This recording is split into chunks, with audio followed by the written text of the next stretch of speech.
বিহারের রাজনীতিতে রবিবার সুপার সানডে ফের পালাবদল ইন্ডিয়া জোটে বড় ধাক্কা বলা যেতে পারে। বিহারে রাজভবনে রাজ্যপালের সঙ্গে কথা বলে দেখা করে ইতিমধ্যেই কিন্তু ইস্তফাপত্র জমা দিয়ে দিয়েছেন বিহারের মুখ্যমন্ত্রী পদ থেকে নীতিশ কুমার ইস্তফা দিয়েছেন এবং রাজ্যপালের সঙ্গে তিনি কথা বলেছেন এবং ইস্তফাপত্র জমা দেওয়ার পর তিনি জানিয়েছেন যে বিধানসভা ভেঙে দিতে রাজ্যপালকে বলেছি এবং যারা জোট সরকার গঠন করছে তারা জোট গড়তেই ব্যস্ত, কাজই করছিল না, এমনটাও জানিয়েছেন নীতিশ কুমার। পরিষদীয় দলের বৈঠকের পর সিদ্ধান্ত নেওয়া হয়েছে, জোট ছাড়ার সিদ্ধান্ত নিলাম এই কারণেই, এমনটাও জানিয়েছেন নীতিশ কুমার। প্রধানমন্ত্রী নরেন্দ্র মোদীর সঙ্গে কথা বলেছেন ফোনে নীতিশ কুমার। এর আগেও কেন্দ্রীয় স্বরাষ্ট্রমন্ত্রী অমিত শাহ ও প্রধানমন্ত্রী নরেন্দ্র মোদীর সঙ্গে কথা বলেছেন। 2025 সাল পর্যন্ত বিহারের মসনদে মুখ্যমন্ত্রী থাকতে চান নীতিশ কুমার, এমনটাও কিন্তু তার ইচ্ছা প্রকাশ করেছেন। ইস্তফা দেওয়ার আগে প্রধানমন্ত্রীর সঙ্গে ফোনেও কথা হয়েছে তার। সকালে দলের বিধায়কদের নিয়ে বৈঠক করেছেন নীতিশ কুমার, বৈঠকেই চূড়ান্ত সিদ্ধান্ত নেওয়া হয়েছে। অন্যদিকে আপনাদের জানাবো 2022 সালে আমরা দেখেছিলাম যে নীতিশের পালাবদল এনডিএ জোট ছেড়ে তিনি বেরিয়ে আসেন এবং সমস্ত বিরোধীদের একত্রিত করে প্রধানমন্ত্রীর বিরুদ্ধে নির্বাচনে লড়ার অঙ্গীকার নেন।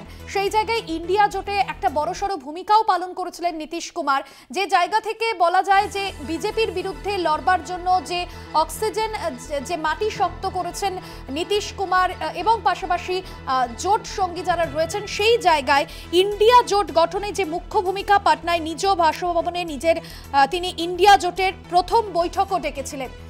তৃণমূল নেতা জয়প্রকাশ মজুমদার রয়েছেন আমাদের সঙ্গে ফোন লাইনে। জয়প্রকাশ বাবু, আপনাকে স্বাগত জানাবো কলকাতা টিভিতে। যে মন্তব্য নীতিশ কুমার করেছেন আজ রাজ্যপালের কাছে তার ইস্তফা পত্র দেওয়ার পর, জোট গড়তে ব্যস্ত ছিল ওরা, কাজ করছিল না, তাই জোট ছাড়ার সিদ্ধান্ত নিয়েছি। বিহারের রাজনৈতিক প্রেক্ষাপট যে জায়গায় দাঁড়িয়ে, কি বলবেন আপনি বিহারের এই পরিস্থিতি নিয়ে? এটা ভারতের রাজনীতির জন্য শুভ ইঙ্গিত নয়, শুভ সংকেত নয়, যেখানে মাসল পাওয়ার, মানি পাওয়ার, এই দুয়ের কাছে ছোট ছোট বা আঞ্চলিক রাজনৈতিক দলের অনেক নেতাকে নতি স্বীকার করতে হচ্ছে। এটা তো অনস্বীকার্য যে ইন্ডিয়া জোটের প্রাথমিকভাবে নীতিশ কুমার অগ্রণী ভূমিকা নিয়েছিলেন, কিন্তু যে কোনো কারণেই হোক, কোনো একটা চাপের মুখে তাকে তার এই পরিবর্তন, দল পরিবর্তন, এটা শুভ ইঙ্গিত নয়।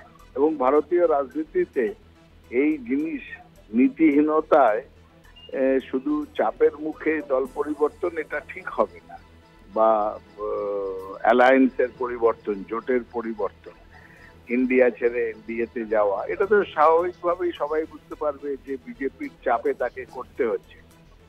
কিন্তু এটাও আর একটা দিক প্রমাণ করছে যে এই পরিস্থিতিতে যে বিশালভাবে বিজেপি তাদের মানি পাওয়ার, মাসল পাওয়ার ব্যবহার করা, ইডি সিবিআই এর চাপ, রাজ্যপালের চাপ, রাষ্ট্রশক্তির চাপ, সেখানে কিন্তু এটা প্রমাণিত যে মমতা বন্দ্যোপাধ্যায় একমাত্র নেত্রী যিনি এই সমস্ত চাপের বিরুদ্ধে বুক চিতিয়ে নীতির ওপর দাঁড়িয়ে লড়াই করছেন, মানুষের জন্য লড়াই করছেন।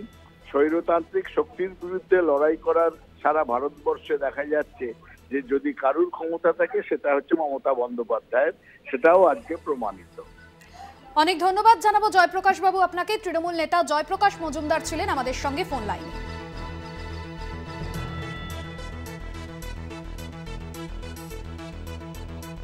বিহারে ফের নীতিশ কুমারের ডিগবাজি। 2022 সালে এনডিএ জোট থেকে বেরিয়ে আসেন নীতিশ কুমার।